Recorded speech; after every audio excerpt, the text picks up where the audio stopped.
Greetings, everybody. This is a duplicate session from the one we endeavored to record last Saturday. Unfortunately, that recording didn't come through properly because of a faulty internet connection on my end. So this one should be better. There unfortunately won't be any interaction because I'm the only one here, but I'd like you to have the content intact so that you can gain something from looking at this video.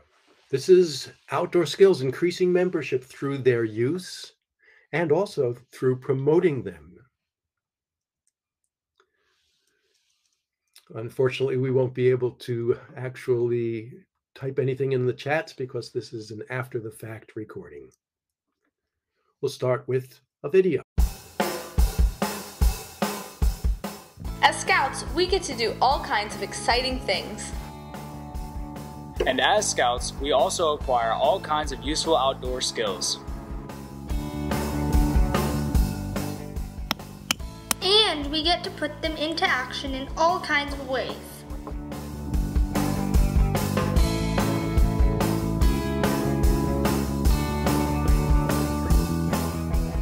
We cook up mouth-watering outdoor feasts.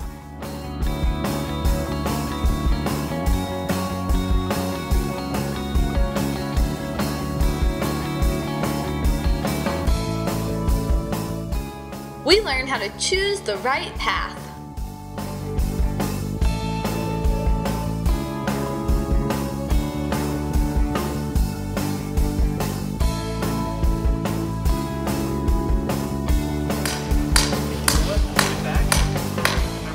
By working together, we build things that are remarkable.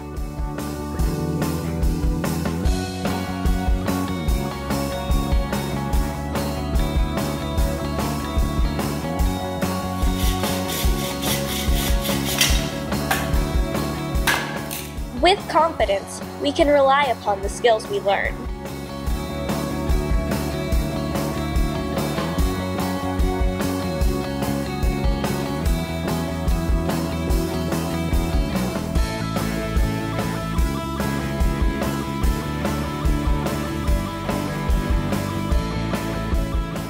And together, we get to use our skills to have unforgettable fun.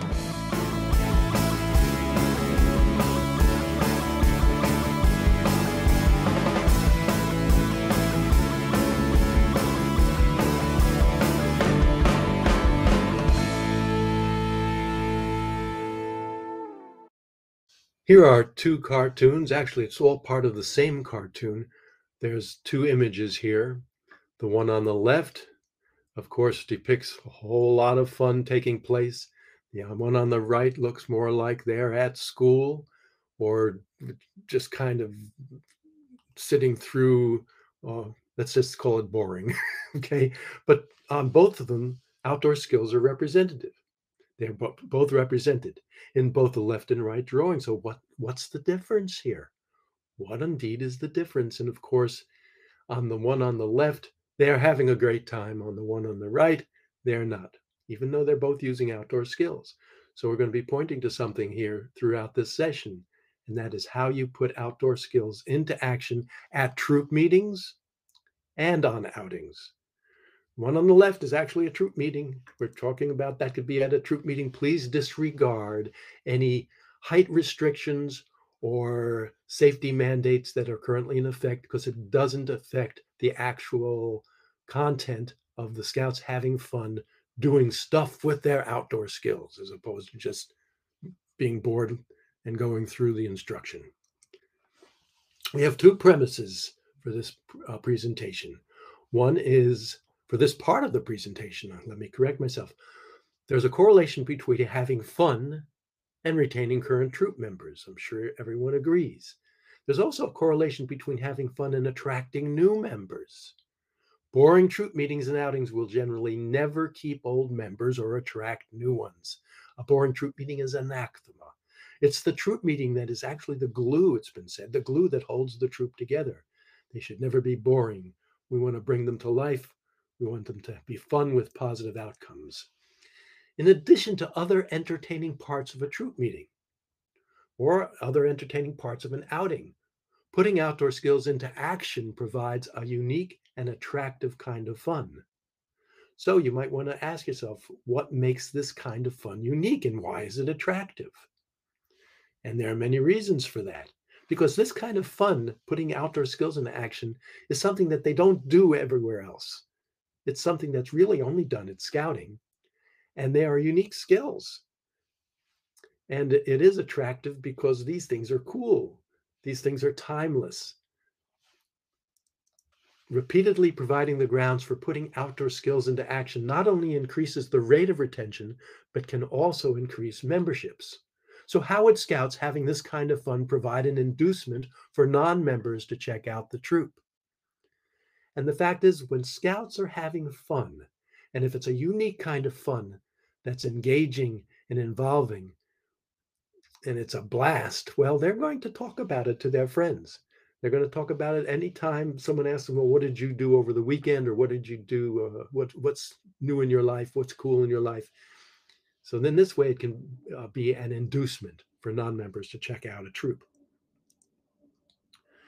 What are the various categories of outdoor skills that we're putting into action here during a troop meeting or an outing?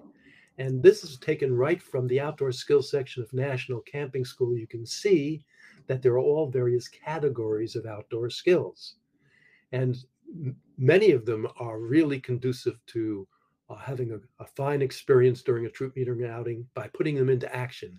They're not really just academic skills. They're actual things that you're translating into action.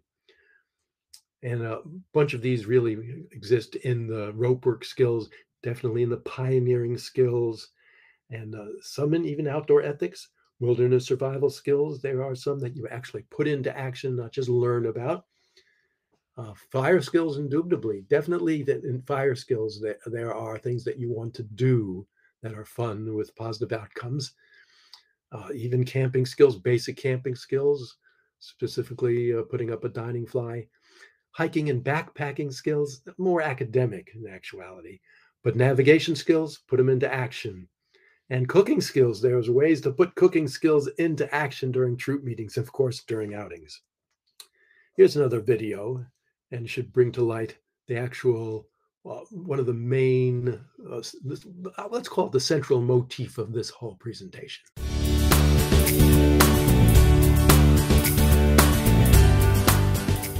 Throughout their scouting experiences, Scouts are exposed to numerous avenues of discovery, exploration, and learning. Many of these avenues provide valuable opportunities to gain a variety of useful skills. Regularly, during their troop meetings and outings, there are scheduled periods specifically devoted to instruction, during which time Scouts can learn new things and acquire new skills.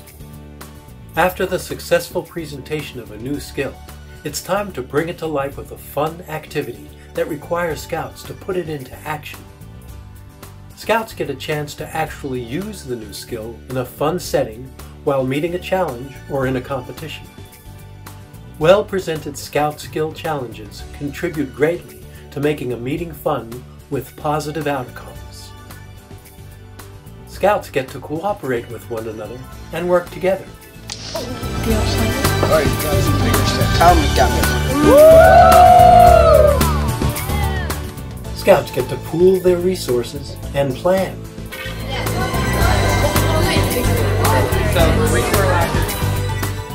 Scouts get to feel proud of their accomplishment, satisfying an objective, and meeting a challenge.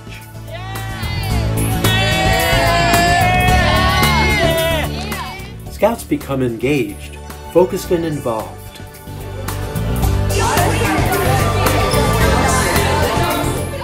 And Scouts get to have a blast.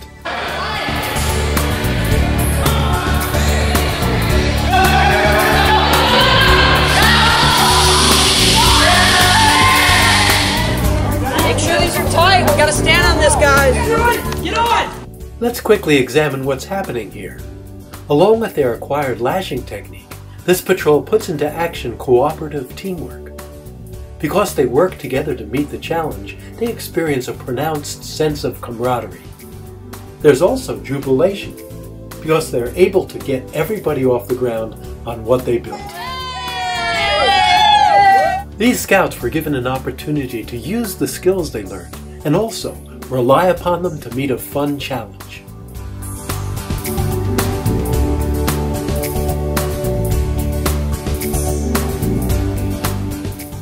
An extensive and well-cataloged library of Scout skill challenges, along with team-building opportunities and patrol and troop games, complete with descriptions and materials, can be accessed in the Activities section of Troop Program Resources.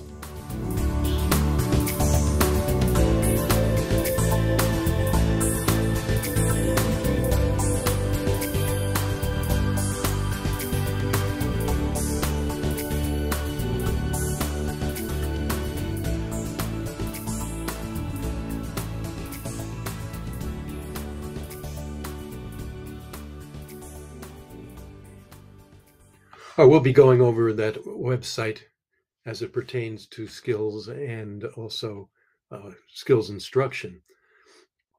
The URL for that website, it's actually a subsite of scouting.org, is also troop.resources.scouting.org. So skills instruction is necessary. As we said, there is a correlation between putting something into action, but first you got to be ready to do it. But the skills instruction should be effective. It should be hands-on. The skills instructor should be enthusiastic. The scouts who were involved in the session should be engaged, even with skills instruction. So, and this can be carried on with an adult troop leader, a junior troop leader, a youth troop leader, or even a visiting expert. But skills instruction is vital and necessary. But after the skills instruction is done and the scouts are enabled to do that skill, they should do something with it.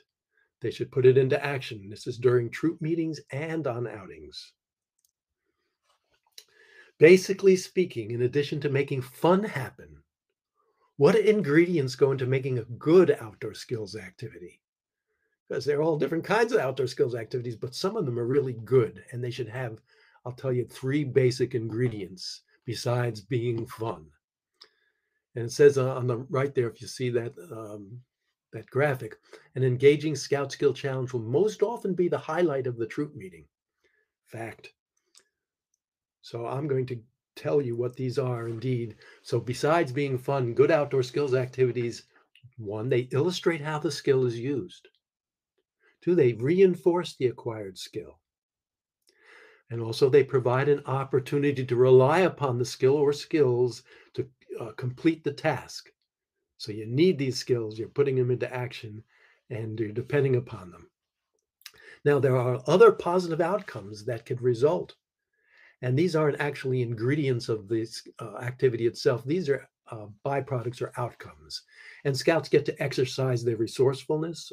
They can increase their self-reliance. Scouts can get to practice teamwork. They get to share responsibility, cooperate with one another.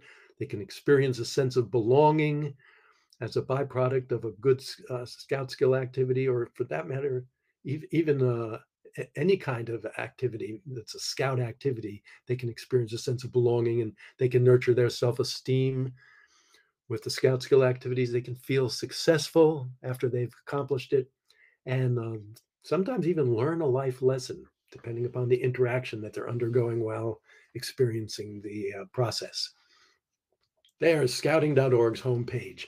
Now, if we scroll down, you'll see the Scouts BSA division.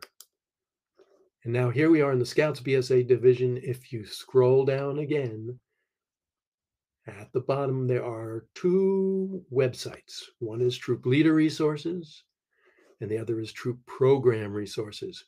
We're going to go right to Troop Program Resources, and here it is.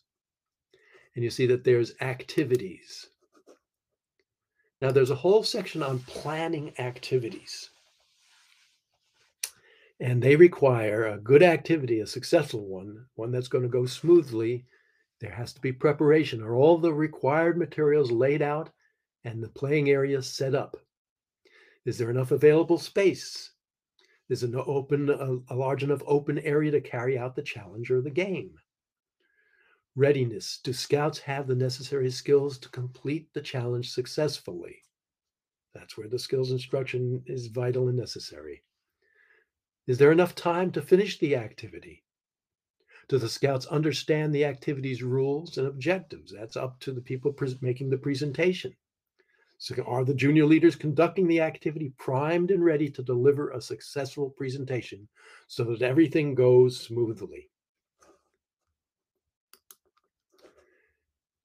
Now, there are over 150 activities, and they're basically in 3 categories. There are the Scout Skill Challenges, the Team Building Opportunities, and also there are the games, the Patrol and Troop games. But we're going to go to, well, this is an alphabetical index. And you can see here, if I was to go to any of these activities and click on it, you're going to come up with a list of materials, the method to conduct the activity. Sometimes there's scoring, sometimes there's not, sometimes there's a variation, sometimes there's not. And often there'll be a video that illustrates and brings that activity to life and enlivens the whole process that we want here. The objective is to have a fun troop meeting with positive outcomes, or a fun scouting event with positive outcomes. Now we're going to backspace. I'd like to show you the categorized activities index, because here you'll see that there's a whole array of Scout Skill Challenges. There's compass skill activities, there's a bunch of first aid skill activities, general outdoor skill activities, which take into woods tools and fire building and tent pitching and all kinds of cool things like that. And then there's knot tying activities, and there's also lashing skill activities. You'll see also that in this particular page here, in this categorized activities index, there are references to how large an area. Is it a wide that you need, or is it small? Small will be sufficient. Is it inside or outside? Is it both? So this can be very, very useful indeed. Now, there's also in this website something for the skills instructors. The Patrol Leaders Council can be acquainted with this. The individual scouts can be acquainted with this too. These are the how-to videos for outdoor skills. And there's some for basic knots, for fire building, for navigation, for lashings, for pioneering knots, for pioneering skills, tarps and dining flies, woods tools, and there's also a bunch for first aid, early rank requirements for first aid. How-to videos. If we just click on one here, you'll see that there's the video that depicts this. This is a YouTube video. All of these videos can be downloaded. They're all YouTube videos. There's over 200 videos on these 2 sites, on the Program Resources site and the Troop Leader Resources site. Now you'll see also that there's related troop meeting activities, which is again, how we put this skill into action. These how-to videos really pertain to the first 2 parts of the EDGE method. They provide a wonderful explanation as to how these skills are used in scouting, what they're for, and also a demonstration. And the demonstration is very exacting and precise and clear. Now, the related activities that can be chosen to put the skill into action in a way that demonstrates it, not just demonstrates that, where you can rely upon that skill in order to complete the challenge, or an activity, again, that illustrates how it's used and also reinforces that skill. They all come back to, here's one for the bowline, lassoing the steer, which is fine. It's a lot of fun indeed. Okay, let's share our screen again and back to our main presentation slideshow, which is here. What follows are 3 outdoor skill challenges. One is for building and feeding a fire, and 2 others are for featuring some rope. 2 others feature some rope-related skills. Now, while we view these videos, and we'll see about how long we're going to be viewing them,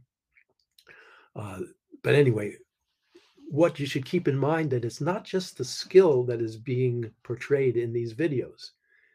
These are all catch action videos. These are not scouts acting out this part. They're actually undergoing these activities.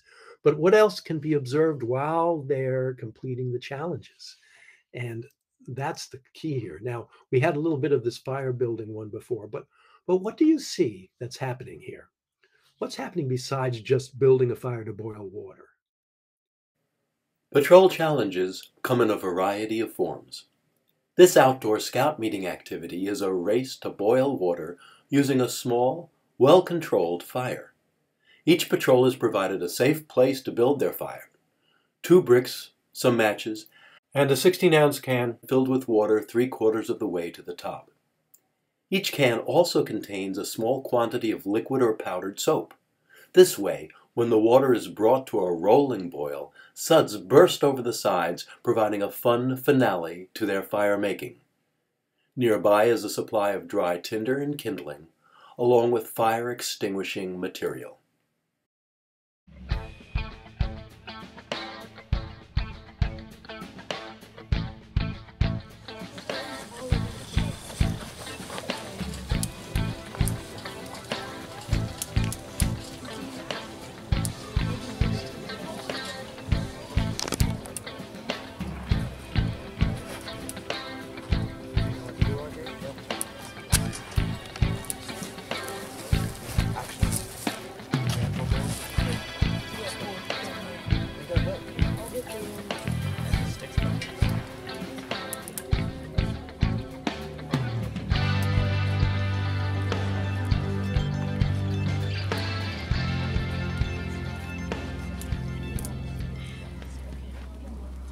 I've stopped the video because I want to just interject. Of course, you see what's happening. They're involved, they're engaged, they're participating, they're cooperating with one another. It's what's happening. It's a wonderful focus for the troop, for the patrol. And they're working together to complete this task and using the skills that they're relying upon in order to do so. This is a neat video, and this is a whole lot of fun for them. And we'll see to what extent we can watch the whole thing. This is a 50-foot rescue relay.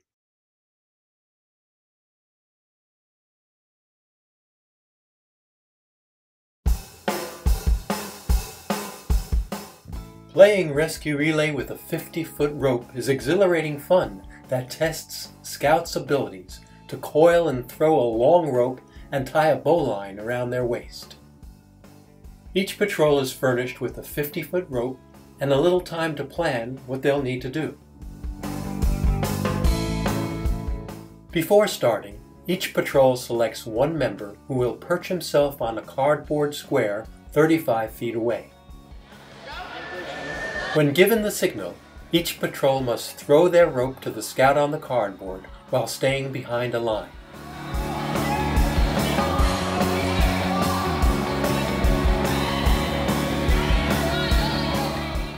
When a scout can reach the rope without leaving the cardboard, he needs to tie a bowline around his waist.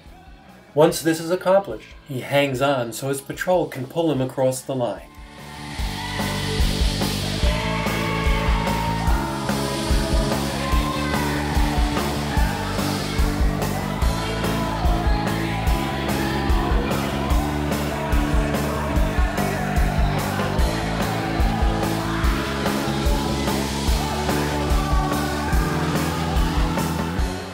Scouts take turns coiling and throwing the rope and sitting on the cardboard.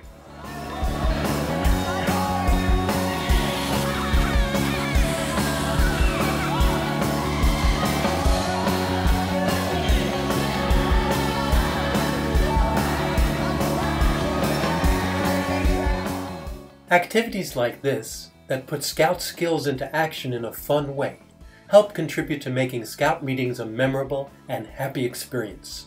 You can see that this one is very exhilarating. Not all Scout skill challenges are exhilarating. Some of them require a whole lot more thinking, and there's more of a passive fun going on. This is very active fun. And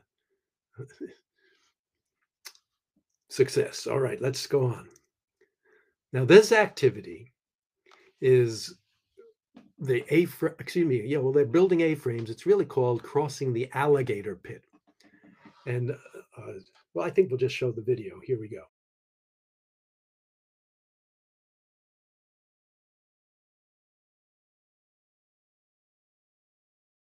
The real challenge built into this activity comes into play after the initial work is finished. Basically, the patrol is simply lashing together an A-frame and attaching some guy lines. As with all patrol challenges, cooperation and teamwork are essential. But to safely cross the alligator pit, cooperation and teamwork are absolutely necessary. To begin, a shear lashing joins two spars together at the tips.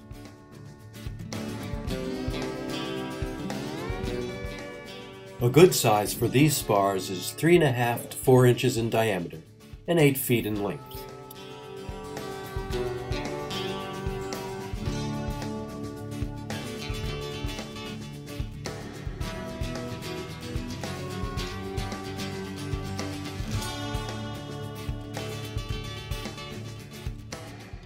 The legs are spread open and the bottom spar is lashed on with 2 square lashings. A good size for this spar is 3 inches in diameter and 6 feet in length.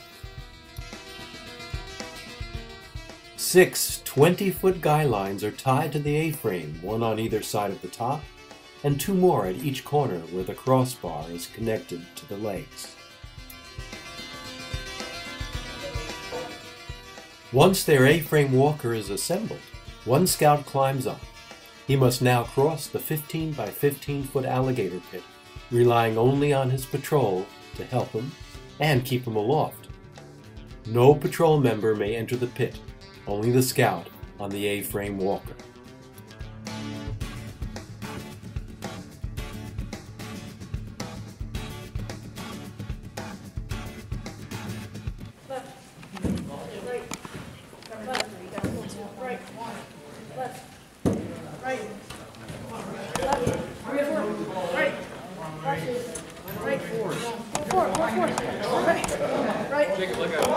Jacob, what is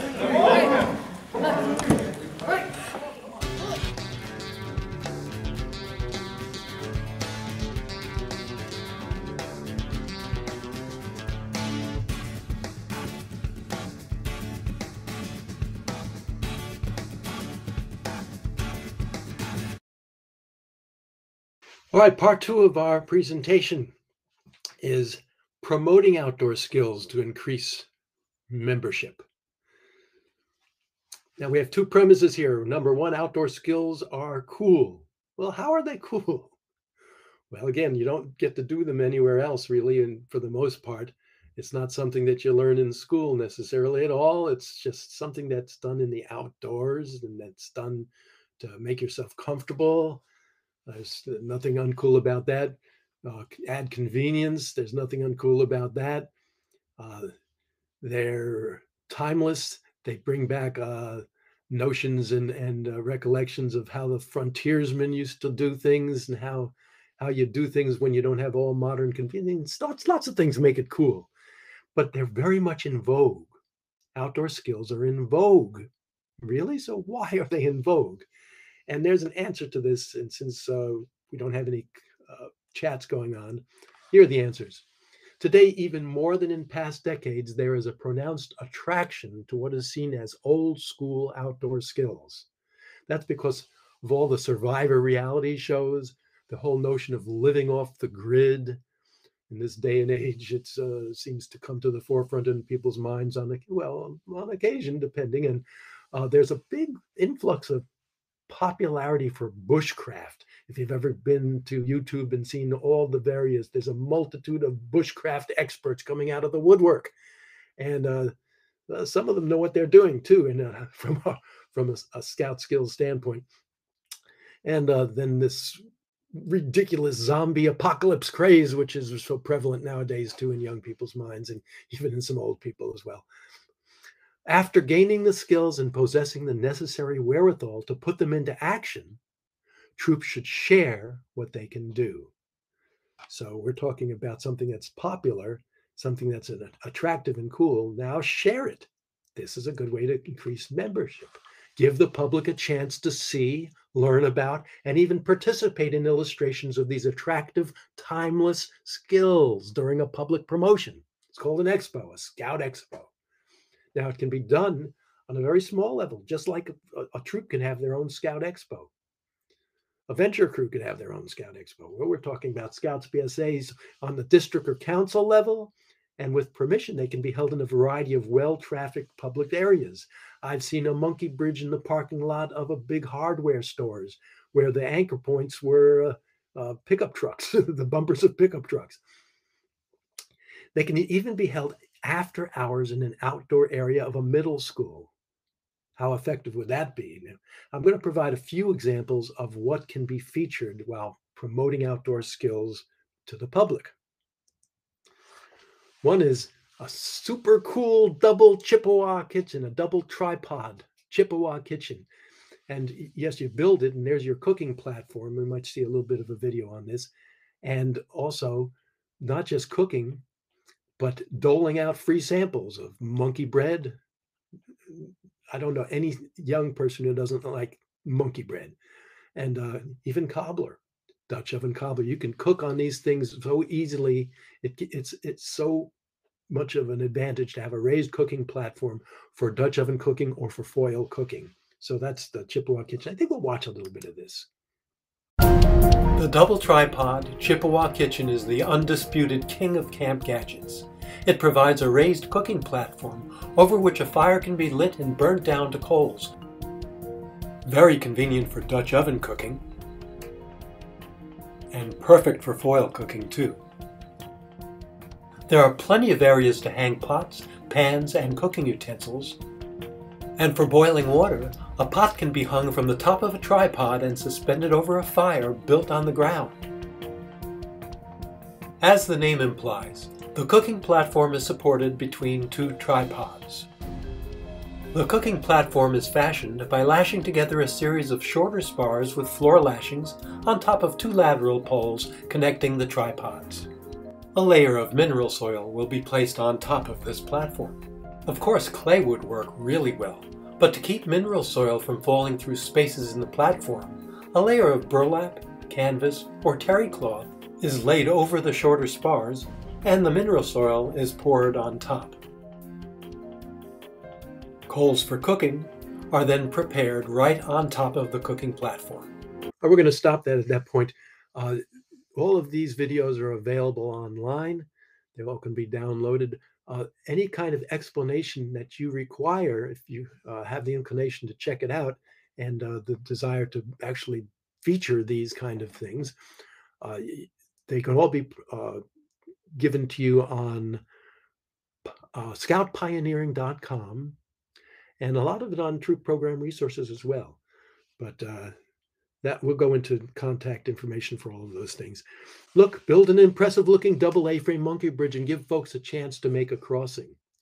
What a cool opportunity that is, because a lot of folks might feel that this is synonymous with scouting, these kind of projects, and they want to see it. And I have lots of stories about that. It's a great way to share what you do in scouting that you don't do pretty much anywhere else. Unique kind of fun. You can also lay out the grounds for a string burning race and hold a series of races. This is a spectacle. The public can root for a particular team. So you can race to see who can burn the string by feeding the fire meticulously, only given a small amount of tinder. That's it, like a tennis ball size, and then the rest you actually have to skillfully and carefully feed the fire so it's effective.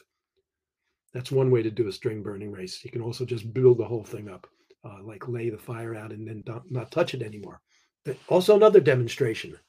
Everyone likes flagpoles. Everyone likes to see the flag waving. If you're going to do an American flag and just attach it without a halyard, make sure it doesn't touch the ground. This is taking 4 Scout staves. They were 5-foot poles, lashing them together into a 15-foot pole with a series of round lashings, and then the public can choose a team and root for it also.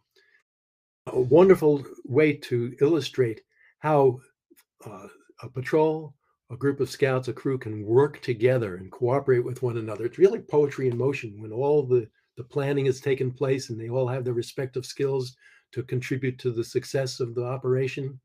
They're all sharing their resources and sharing the responsibilities. See, more than sharing resources, they're using their resources, but sharing responsibilities is a keynote. Look, it's a keynote to being a good citizen. It's all about what the patrol method provides. Sharing responsibilities. Here's another one. This is a beautiful one. Flint and steel, not a ferro rod or a magnesium rod, but a real flint and steel casting a spark on a piece of charred cloth and gaining ignition by blowing into a tinder bundle. Can be featured as a race. It's quite a spectacle. Very nifty.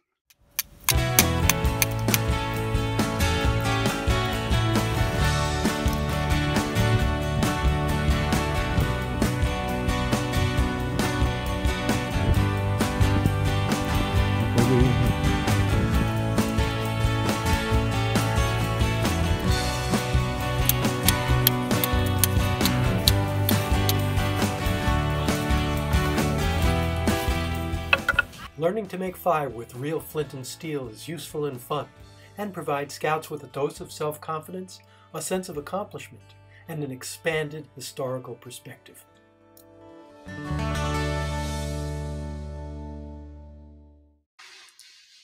And I'm sure you can come up with a bunch of outdoor skill demonstrations that would entertain the public and be effective for promoting Scouting and attract new members. Now, anytime you need to find out where a resource is located or how to acquire one, give me a call.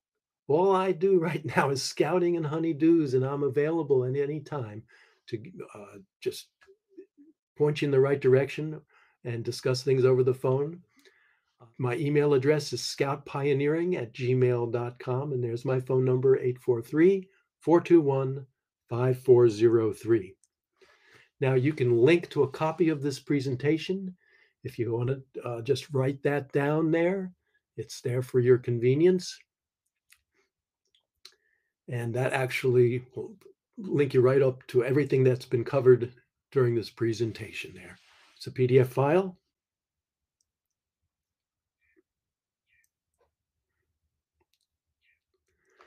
This has been increasing membership through their use and promotion, outdoor skills.